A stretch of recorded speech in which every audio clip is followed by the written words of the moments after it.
Welcome to the Mostly Legal Podcast, a show where we expose the good, the bad, and the hilarity behind the scenes of law firm management.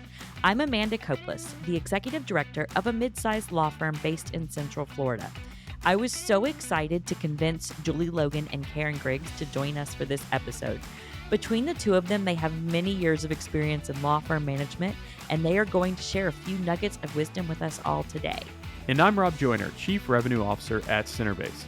Like Amanda, I'm always excited to learn more from experienced law firm administrators, even when they're talking about technology that's older than I am. Before we get started, we want to thank our podcast sponsor, Centerbase, software built to power the growth of mid-sized law firms. Let's dive in.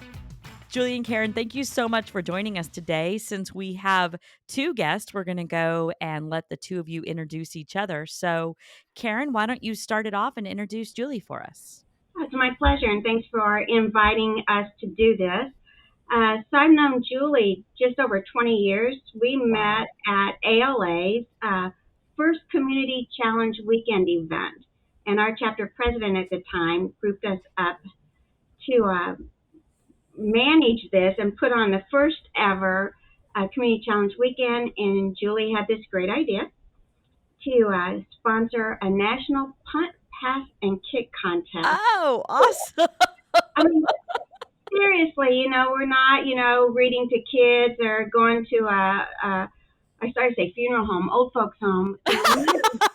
Hopefully not. So it was this really elaborate event because we had to not only come up with the community challenge event and the chapter and the engagement for all of that and the planning and the football field and the kids. So it really was elaborate, and that's when I first met Julie, like I said, but I was so impressed with her ability to plan and then execute it, because we had a big plan, but executing was going to be super challenging, and that was pretty much on her, and it was just amazing. And I just do have to add that our chapter won the first place award for that in the good old days. I call it the good old days, but the good old days where we raced around to get our awards at the awards ceremony. Chaos. Yeah, exactly. When getting to the awards event was like, what they call it, Black Friday at Walmart. Yeah, I have personally taken off my shoes and run across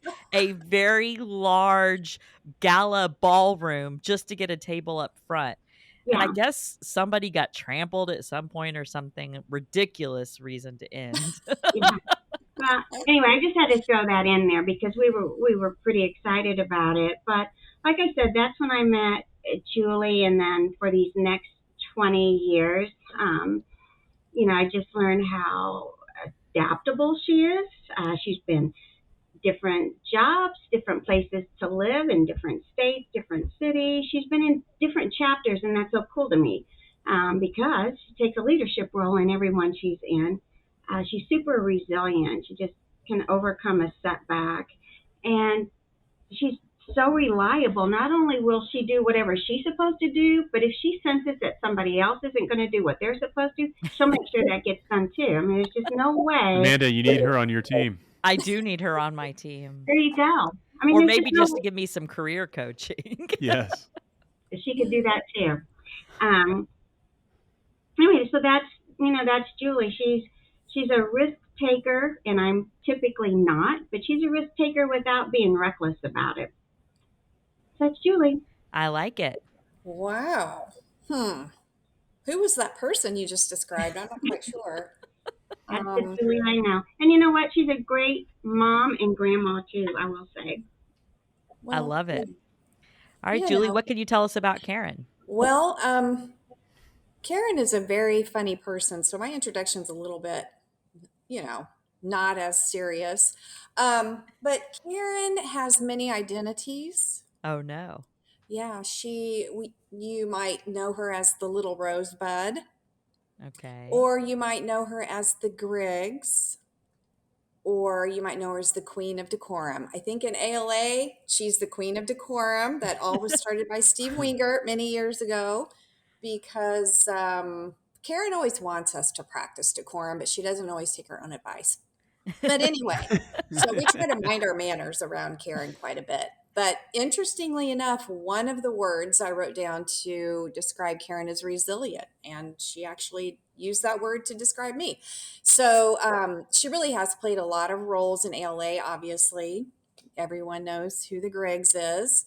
Um, she makes the best of every situation. So, again, if faced with some kind of challenge, you never see her frown or get upset. She just figures out the positive, and we all just go with it. We roll with it, right?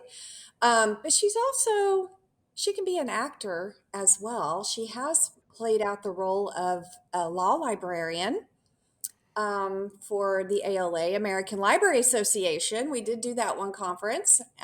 She also, I think, played Cleopatra alongside John McCulloch, who played God, Wow. I think.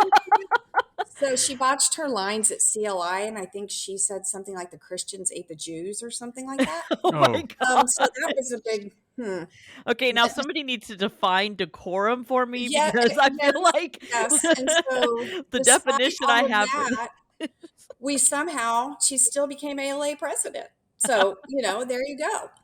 Um, um, One of the things about Karen in her spare time, she likes to climb, and that's literally and figuratively. So she might climb if there are any ladders or trees or steps. She's definitely, no, I'm like serious. She climbs things like she does. wow. She seriously climbs them. Like I think we were in the ice bar in Las Vegas during one of the conferences, and she was climbing wearing a fur coat. But she also climbs figuratively. So she's elevated her way to the top of her career. She's worked for her firm, I think, 39, 40 years. Grew the firm from a card table, I think, to a Wow. massive build out. So Karen's done a lot of things. So, but really, seriously, last but not least, she has a ton of experience. She's again the queen of decorum, professionalism. She's been my personal mentor since 1998, and she's just a role model and the example of professionalism to a lot of people, not just in ALA but overall. So I would like to introduce you to the queen of decorum, Karen Griggs. Okay, so I'm going to need you to go into that a little bit more, but I have one other thing I've heard about you, Karen, and that is Ooh. you live on a family compound. Oh, the family compound. How did I forget that? I need to hear more about this before we get into the topics here. Well, that's an interesting story, and I really had no idea this was going to be like this. But okay, this feels like a roast. Just roll with it. But anyway, yeah. So I have two grown children, and I have two grandchildren. And for any number of wonderful reasons, we all live together, and we call it the compound. And it's just awesome. In one Under the giant same roof? house? Yeah. In the same house, one family lives on one level. It's not that big a house, but it's big enough. One family lives on one house or one level, and somebody else lives on another level. And my husband and I, we live in the basement, but it's a little bit better. Has TLC done a show about you yet? We talk about it all the time that we really probably could do our own reality TV show, because clearly there's a lot of things come up. But honestly, when the economy tanked more than once, and my son and daughter-in-law were in a situation, one would get laid off and get a job, but then the other one would get laid off. And this went on for 2 years. And when you're, getting a job but getting laid off, your income clearly gets jeopardized. So it was supposed to be a 3-month thing. And I thought, oh, there's no way they'll be here 3 months. There's just no way. I mean, they've been living on their own and all this kind of stuff. And that was October of 2010. That's how long we've had a compound about. I was also told not to call it a compound because that sounds very cult-like, but I said, well, then that's exactly what I'm going to call it. Don't tell me what to do. Definitely not cult-like. And unfortunately, I live on a residential lake, so that's why they stay there. They have all these amenities that they otherwise wouldn't have. So, Julie, I want to shift over a little bit and start asking some of the questions. So you started in HR at a large law firm. Why did you choose HR? Because I'm nuts and I love to be tortured. No, I would agree then. I understand. I did major in psychology and sociology back, many, many years ago. And I thought I could change the world and change people. But then I learned that you really can't change people. You just can give them the tools that they need. So I really liked working with people overall. The pieces of HR that aren't so fun to me are like the benefits administration and that kind of stuff. So I've eventually, throughout my career, ended up in a position where I get to work mainly with all the people and I don't have to do all the other HR pieces that aren't as much fun and are more paperwork. But I would just say I just knew I was destined to work with people somehow. So here I am. That's funny because that's the exact opposite of the way I like to do HR. Like I would rather get knees deep, elbows deep into a benefit enrollment package. Oh So, my. but it That takes sounds all terrible. types, right? It does. It does. That's why we all fit together. Mm-hmm. How is your, since you've been in HR so long, what do you, I guess, how has your perspective changed over time? You mentioned going in, thinking about changing people. What has Yeah. changed over the years, just as people, younger people come in and you've Hmm. been in the field longer? Yeah, and I've always done legal. Like I think for like 1 year I went into a CPA firm. So I have been in legal my entire career. I have seen a lot of changes, a lot, from equipment, like no more typewriters. In fact, one of our assistants the other day asked what a typewriter is. I thought that was hilarious. But from everything from like office Oh, we're equipment. feeling old right now. Oh my Yeah, yeah, gosh. yeah. Or I am. Maybe speak for myself here. Right. Automation, ratios, those are all the things. Really, support staff, the way we've set up our models now are less relationship based and are more task based, I guess, or process based, I would say. So, even dress code, like now it's like just dress for the day, just wear what you want to wear to work that day, as long as it's not sweatpants or has holes in it. Um, I remember the days when we had to wear pantyhose. And in fact, a partner one time made a comment about my pantyhose because they had black dots on them. And I was like, ooh, these are cool. I'm like dressing up a little bit, I'm trying to spice it up a little bit. And he was like, ooh, like, do you know you have dots on your pantyhose? So, Oh my gosh, I That can't was even a big imagine saying firm that. thing, right? A Yeah. lot of the law firms, you were required to wear pantyhose every yes, day. every day, every day. Kill me now. And you couldn't Absolutely. wear pants? You couldn't just wear pants? We could, but you just didn't. You basically Mm. wore And dresses if and you did, skirts. you still had to wear knee-high pantyhose. You couldn't have like That's true. open-toed shoes. You couldn't That's have your true. feet showing. Rob, you would have died. You could never wear your short shorts to work. I don't wear short shorts to work. That's I save those for the weekends. Oh my gosh. That's actually in and of itself a crazy change that I don't think people who have worked in legal, like Rob, did you even know that that used to be a rule? I don't know a lot of things. Well, that's So true. absolutely I did not. Julie, you spoke about, you just touched on the ratio a little bit, and how that's changed. Can you speak more to that? Sure. So, and Karen could probably, she probably knows this as well. Back in the day, again, you would have one assistant working for one attorney, and then it kind of grew to 2 to 1. And then for a long time, the ratios were Mm-hmm. 3 to 1. So you'd maybe work for a partner and 2 associates or 3 associates. And those were the ratios for a long time. But then with automation and tools that we can implement team structures. People are supporting teams of LAAs are supporting teams of attorneys. So the ratios are not as important anymore. In fact, I don't even really hear that word a whole lot anymore, other than every now and then we'll say, like on the community, what's everyone's ratios these days? But for the most part, I would say it's probably grown to like a 5 or 6 to 1. And in some firms, they're able to do 9 and 10 to 1, Oh my depending on how their gosh. models are set up. And it depends on Oh. practice area too, of course, because there are I some know a lot of firms practice who are areas. 1 to 2.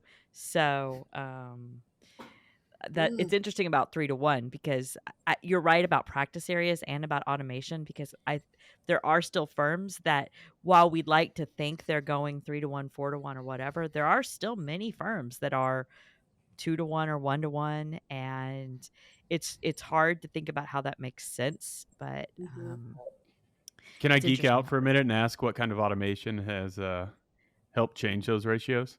Computers. Just computers? Come on, let's do something more Copy interesting than that. machines. Computers, yeah. Oh, Copy machines. I guess we won't geek out Scanning. then. Scanning. I know, Rob, I know what you're trying to get us to say, but it's not Yeah. going to happen. So, Oh. yes. Okay, some technology automation. Yeah, technology, time, I mean, obviously time entry, and then policies too. So like firms now, not all firms, some firms require their associates to enter their own time. So that's less work that the LAA has to do. Big Hand is kind of a big one right now that is a workflow process, but there are other systems out there as well. And in fact, with office services, with it being outsourced, they have their own technology too that they utilize for all of their workflow. And I know that some companies, some facilities management companies also expand that to the firms they work with for LAA delegation tasks and things like that. So there's just so much out there. I can't even begin. Can I jump in for our listeners real quick? LAA stands for Legal Administrative Assistant. Correct. Which some firms still call, it's the same title for legal secretaries, Correct. legal assistants. It's like at our firm, we have an LAA, but that is actually an assistant to an LA, right? So sometimes even firms use, because they do the administrative task, whereas a legal assistant does legal related work, and then the LAA does copies, scans, faxes, that sort of thing. Okay. So like for my purposes, LAAs are what we used to call legal secretaries. Okay. And then we have ASAs, which are like the assistants to the teams to help them do the scanning and that kind of stuff. Yeah. So Karen, what about you? How have you seen, especially automation, take control and some of the things you've seen change with regards to secretarial or legal administrative support over the years? I mean, first of all, I find it refreshing that you guys can remember what typewriters are because I thought I might be the only one who would know that. But there's been really a lot of different things, and it is all technology related that's changed things dramatically. Things like legal research. We remember when the conference rooms were in the libraries, and firms don't even have law libraries anymore, but full of books, and all these people going through books doing the research. And now it's automated, and they can do search and come up with what they need so much faster. So it's not just like an LAA's work product that is so much faster, but even the attorneys. And then just a generational thing of these younger attorneys who now are, 30, 40, 50s, but they grew up with the computers. I remember when the only people who had computers were the legal secretaries who now are called LAAs, and nobody had a computer, and those were really just word processors. So the evolution of everybody having access to technology really changed that particular dynamic. I can remember however many years ago it would be, a lot. And just watching that fax machine, I thought that was the most amazing thing ever. Like, okay, I put my paper in here, and now somebody 100 miles away is receiving it. How does that work? But, technology and software and applications has just changed everything. And it's also created, I think, some additional stressors because clients know things can be done faster, so they expect it faster. I really think that technology, for all the good it's done, has put more stress on our attorneys and our legal teams. I think that's hard. The always on concept, right? So the access of clients to their attorneys, right? Like that used to be you'd write a letter to your attorney, Rob, and you'd put in the mail and put a little stamp on it. And then your attorney would write you back in 3 or 4 days or a week or however long it took. But now they want to text you. And obviously, Rob, you know that. But they want to text and get an answer right away. And that's lawyers are very used to being able to say, I'll get back to you on that. I mean, that's what we teach them, right? You don't have to have all the answers. Amanda, I was going to make a little joke. Like, what about the lawyer's access, the attorney's access to the administrators? You're always on as well. You're just going to laugh that one off. I had a So Palm Pilot, okay? I did too. Did you? I had a Yes. little Palm Pilot. I would, Really? like, type Thought it out was the the little. coolest thing. Yes, absolutely. I was the fastest at A, B, B, B, B texting, but yeah. And a BlackBerry. Of course, I carried a BlackBerry Oh, long Amanda, I before bet you were BlackBerry. great BlackBerry. at the Oh, snake yeah. game on your Nokia as well. I was so amazing on the snake game on my Nokia. Yeah. So Karen, you've been at your firm, I believe, 38 years? 39. So, you don't see that as much these days. People jump around all the time. What's kept you there? I'm just nuts. No. Uh, you know what? It's a great place to work, and I was fortunate enough. My firm turns 40 years old this year. As typical with a lot of new firms, a very small group of attorneys leaves the big firm to start their own firm. And so they did that 40 years ago, and I happened on, within 6 months, and they literally had a card table and typewriters.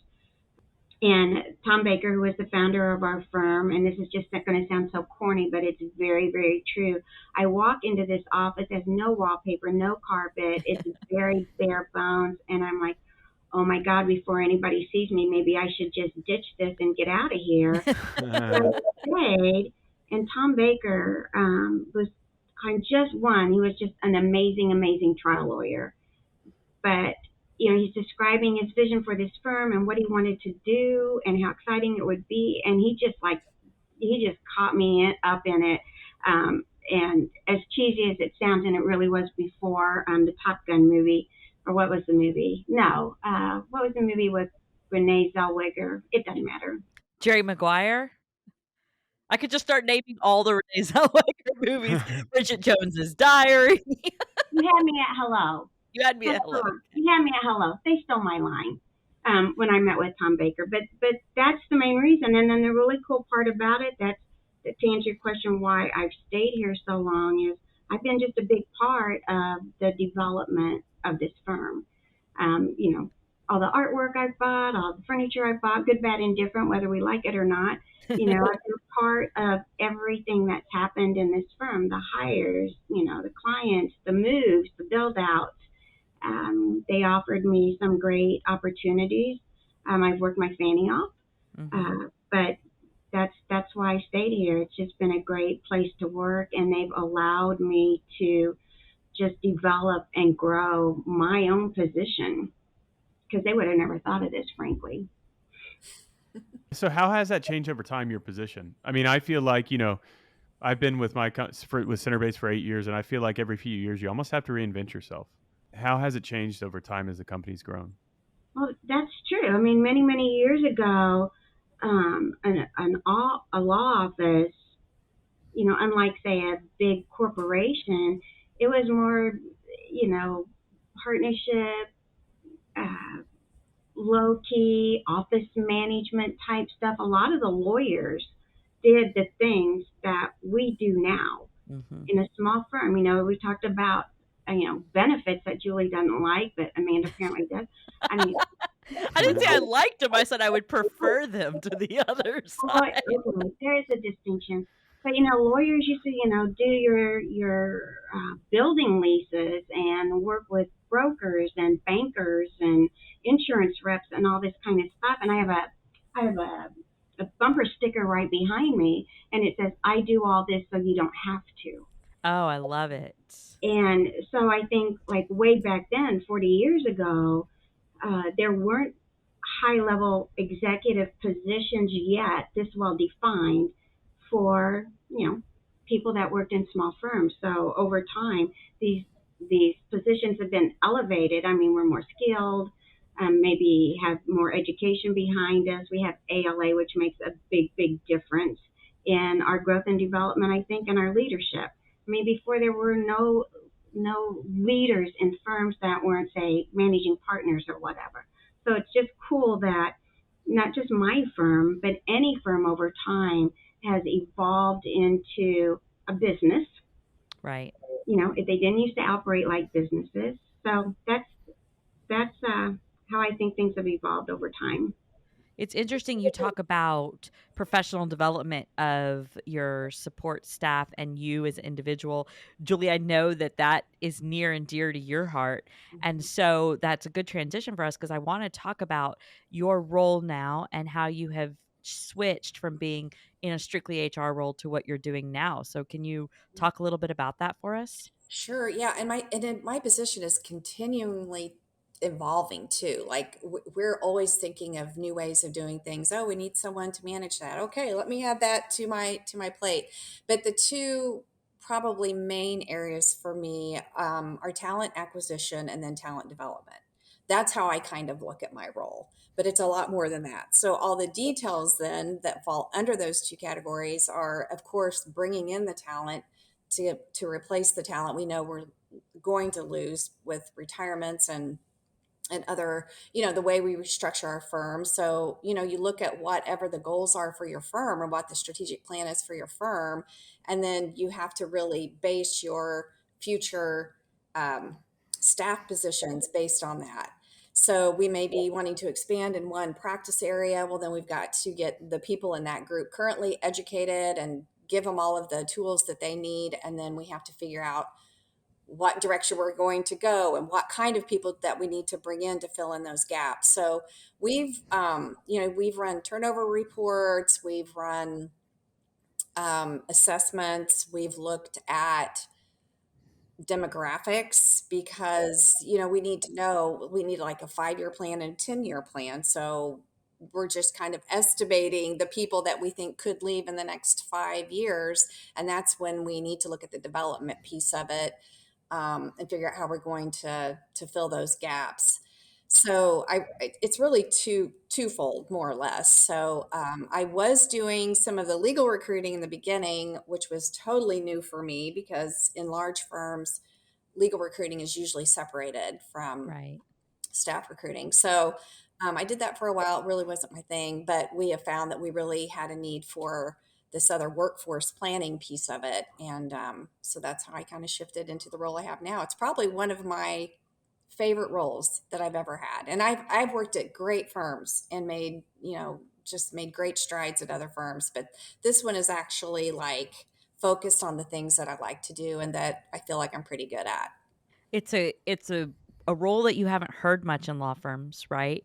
But it's Hmm. taking a look at something that we do really have a kind of a crisis in, and that is the role of using the letters again, the LAA, the LA, the legal assistant, the legal secretary, because those traditionally have been people who have made that a career, right? Or have come up and done that from an administrative side, and the average age of people in those positions is much older. And so I think when we talked before, your one of your roles is, how do I have a pipeline for this position? Where am I going to find the next generation of support staff, and how are we preparing for that? And I guess one of the benefits of being in a big firm is that you can look forward, right? You can think, where am I going to be? Karen, how are you at, you're not at a tiny firm, but how are you at your size firm dealing with that issue? Well, we all know no matter what kind of position we're trying to recruit for, how difficult it is. Oh my Mhm. goodness, I've never in all my years had so much challenge finding people who want to do this, number one, but are skilled enough to do it, number Mhm. two. And Julie touched on something when she was talking about looking at turnover rates and planning the future. I mean, our roles, in everything, not just this human resource component, become very metric driven. That's something that 5 to 10 years ago, nobody talked about metrics, and now everybody's studying all these numbers. But, um, you know, clearly we have an aging workforce. I know that our current salary survey is based on average age of somebody in your position, which is pretty interesting to me. I want to see how this rolls out. So I had to think about what's the average age. Well, fortunately, we've hired a couple really young ones Right. recently to balance out the other ones. But it's a challenge, and we certainly have, when we talked about ratios earlier, you know, fewer LAAs working for more attorneys, but that's in large part I mean, besides we talk technology, is because attorneys can do so much themselves. A lot of them are so self-sufficient. But I'll tell you what, we're hugely challenged to find good people. And I love developing people. And frankly, HR is not my cup of tea. I'm the finance person, but I've had to do this. And I love finding somebody and recognizing that they have the tool, talent, drive to succeed. And I love to promote them. And everybody all my managers and directors that report to me started out doing something different in my firm. I like And that. we've developed them, we've invested in them, but most importantly, they invested and put the confidence in themselves to be able to do this. And that's what I love about it, is being able to look at somebody and promote them. Well, that's really how, I mean, kind of selfishly, how we measure our success is when we are able to groom someone, develop them, mentor them into a management position or whatever their goal is, and just being able to develop them all along. And when they succeed, you succeed. So we have, and I think, I think that's kind of an issue in firms specifically and among ALA in general, is just that transfer of knowledge. We have staff members and we have administrators who feel like if they transfer any knowledge that they have, or if they start mentoring people or sharing their workload, then they're giving up a piece of their own work, and then they're giving up value for themselves. And so I really think that's a lot of what the message we need to be giving is that, no, you are actually more valuable by helping us build this next generation of talent.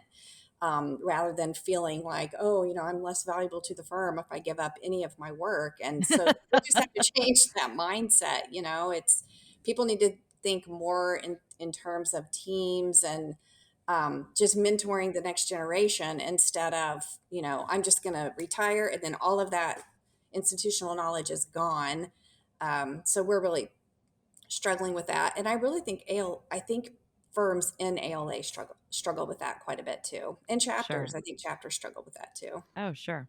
I think companies in general. I mean, Yeah. the best leaders are the ones that can put their ego aside and say, "Hey, I want to bring somebody in that's better than me, or I want to So train you're somebody essentially a to be better terrible than me." leader is what you're saying? Hey, I just did a pulse check with my team and I did okay.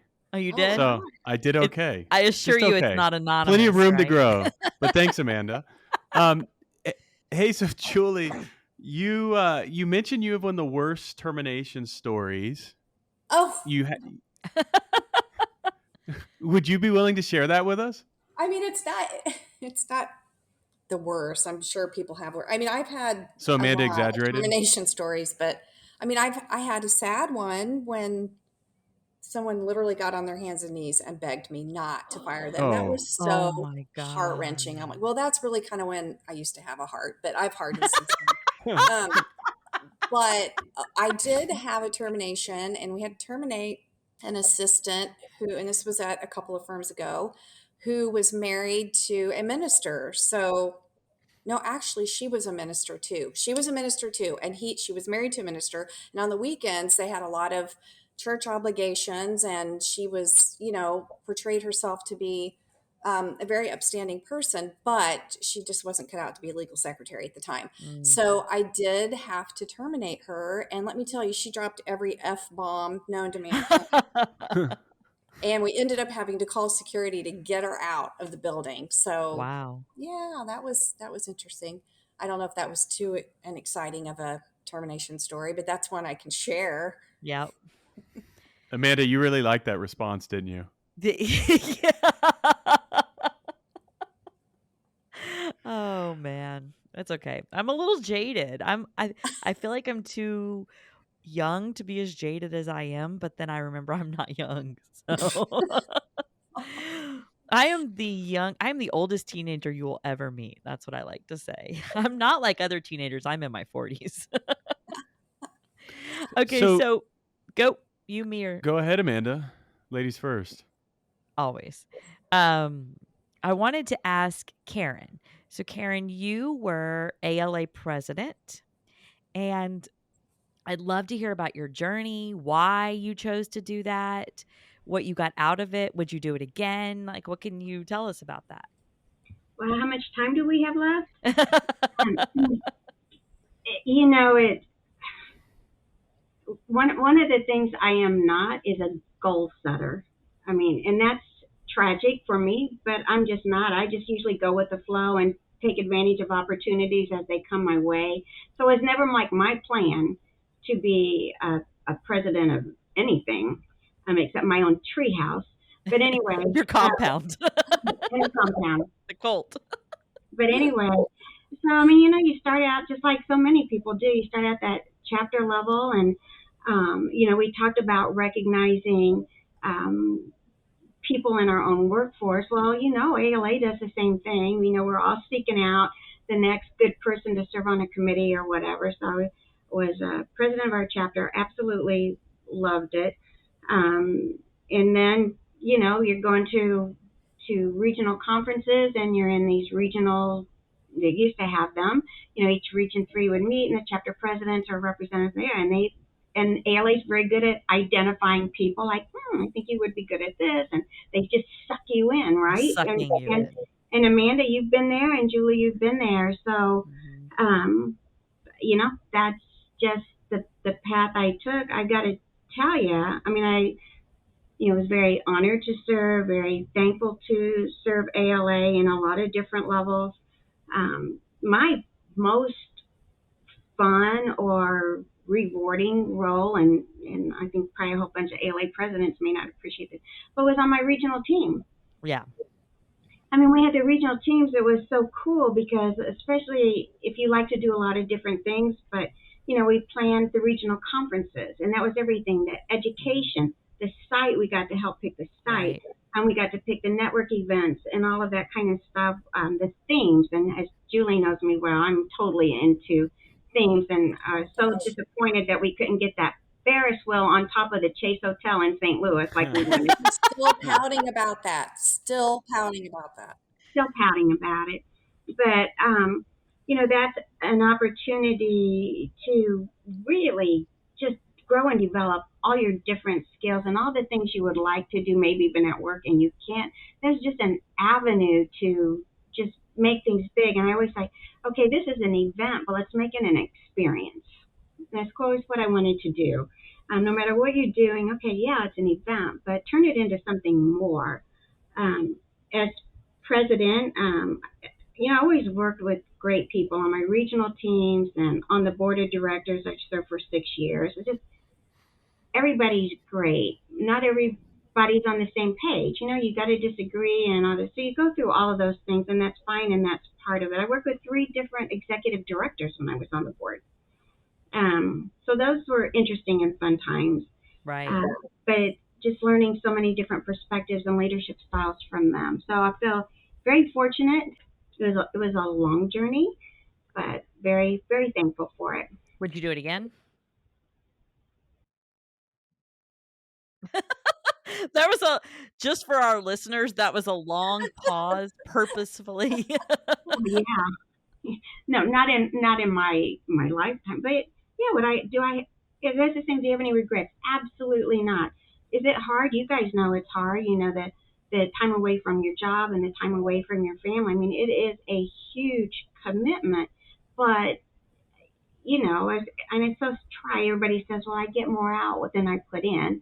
Well, that may not be true when you're working that hard, but absolutely the connections that you have and what I learned and how I could help my own firm grow and develop because of my own development in ALA. It's priceless. Seriously, it's priceless.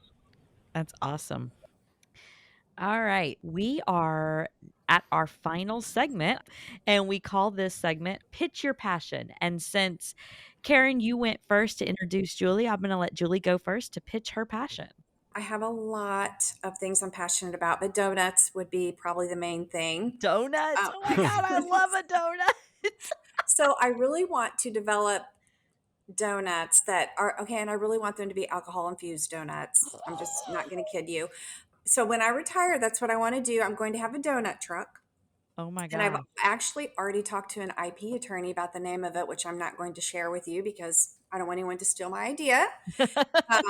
And I want to drive along the beach and take donut orders and I have all kinds of plans for that. As long as you don't call it like boozy nuts.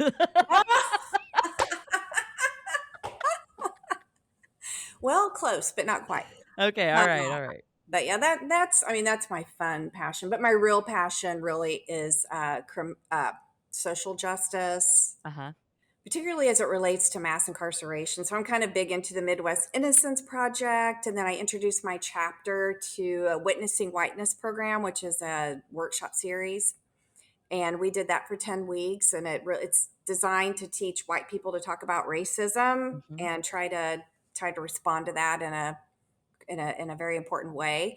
So I try to share that with other chapters when I can. Like, you really need to look into your YMCA's Witnessing Whiteness program, because it's very beneficial, and it's, we've kind of taken it to the next level in our chapter. So that's my real passion. But donuts I also enjoy very much. Well, I So one of love it. these days, look for my donut truck. I'm going to. Karen, all right, your turn. Tell us about your passion. I'm a passionate person, and I'm not sure I have a lot of passions. One of my passions, though, is the servant leadership model. Once I understood it and figured it out and realized I'm doing a lot of those things myself, but especially during COVID, it was so important. And my managing partner and I were talking about COVID and how to manage it, whether it's sick people or sick families or working remotely, and all those challenges that every business went through. I said, this is where servant leadership really comes in, and we'd never talked about before. And he goes, you know about servant leadership? I go, well, yes.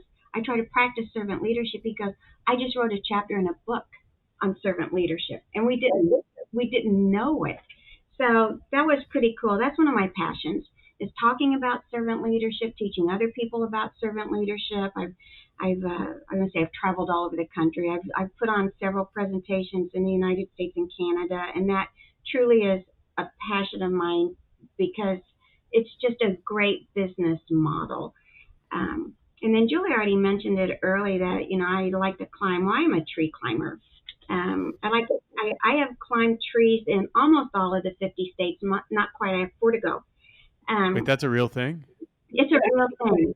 No, it's not. When I was a little kid, we had this great big tree in our side yard, and I climbed it all the time, and it just was a safe little place. I'm not sure why I did it, but I would just go climb the tree. I would take my Nancy Drew books there and read my Nancy Drew books in my tree, and I just loved to do it. And then I studied, because people are like, what?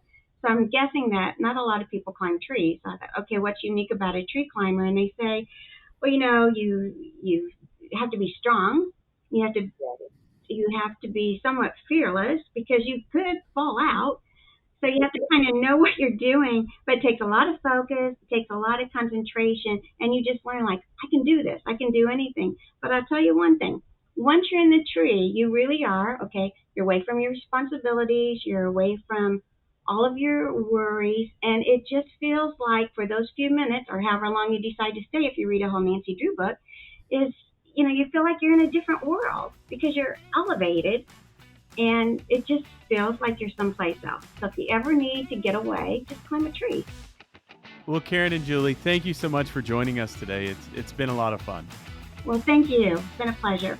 I had a great time too. Thanks for giving me the break to do this. Thanks for joining us for this episode of the Mostly Legal Podcast. If you like what you heard, make sure you like and subscribe so you don't miss a single episode. You can also check us out online on mostlylegalpodcast.com, where you can sign up for our email list, get weekly recaps, and get some of your very own Mostly Legal swag.